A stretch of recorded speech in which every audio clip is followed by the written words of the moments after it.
দুপুর বন্ধুরা, সবাই কেমন আছো? আজকে আমি কাটি কচু দিয়ে মাছের ঝোল বানাবো, তোমরা দেখতে থাকো।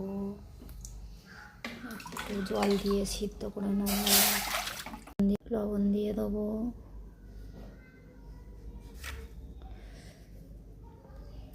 চাপা দেবো। বন্ধুরা কচুটা তাহলে সিদ্ধ হোক, আদা রসুনটা বেটে নিয়ে আসি। বন্ধুরা আদা রসুন বেটে নিয়ে চলে এসেছি। এর কচুটা খুলে দিয়েছি হয়েছে কি। বাড়ি কচুটা হালকা শক্ত আছে, এবার নামিয়ে নেব, মানে 90% গলে গেছে, নামিয়ে নেব। বন্ধুরা কচুটা নামিয়ে নিয়েছি। কড়াটা গরম হোক, তেল দেব, মাছে নুন হলুদটা মাখিয়ে নিই। হলুদটা দিয়ে দিলাম মাছে, কড়াইতে তেল দিয়ে দিলাম। বন্ধুরা গরম হয়ে গেছে, মাছ দেবো।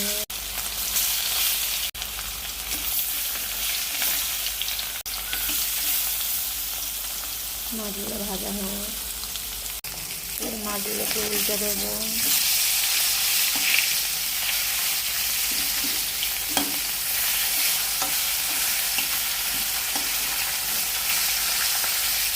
আবার ভাজা হোক, তারপরে নামিয়ে নেবো। মাছ ভাজা হয়ে গেছে, এর মাছ ভাজাগুলো নামিয়ে নেবো।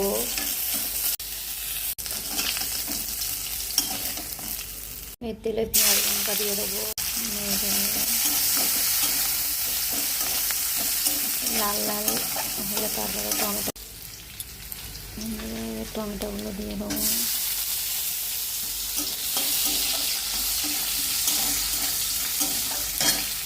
টমেটোগুলো দেওয়ার পরে আদা রসুন দিয়ে দেবো, হলুদের গুঁড়ো দিয়ে দেবো,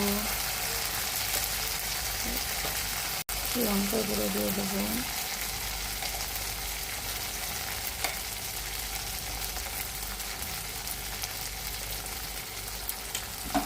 তেল ছেড়ে দেবো। বন্ধুরা কচু আর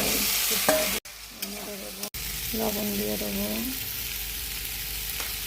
যেহেতু সিদ্ধ হয়েছে অল্প জল দেবো। বন্ধুরা তরকারি ফুটছে, মাছগুলো দিয়ে দেবো। মাছগুলো দিয়ে একটু ফুটে গেলে নামিয়ে নেবো। বন্ধুরা তরকারি কাঠটা কি সুন্দর এসছে, দেখুন তরকারি হয়ে এসছে। জিরের গুঁড়ো দিয়ে নামিয়ে দেবো। 1 চামচ জিরের গুঁড়ো দিলাম, জিরের গুঁড়ো দিয়ে নেড়ে দিলাম। এবার নামিয়ে নেব, তরকারি হয়ে এসছে। বন্ধুরা তরকারিটা নামিয়ে নিলাম। প্লিজ বলো কেমন হয়েছে, একটা